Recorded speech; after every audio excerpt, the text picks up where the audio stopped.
কে বলবে আর ঘুমাও এখন হইছে অনেক রাত, কে করবে রে আদর আমায় হাতে রেখে হাত গো হাতে রেখে হাত।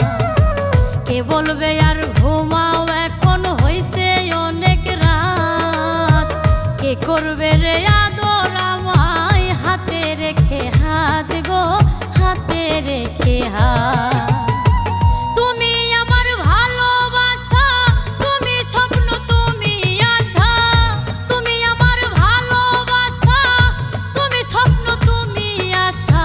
নারীর গোপন ব্যথা বুঝবা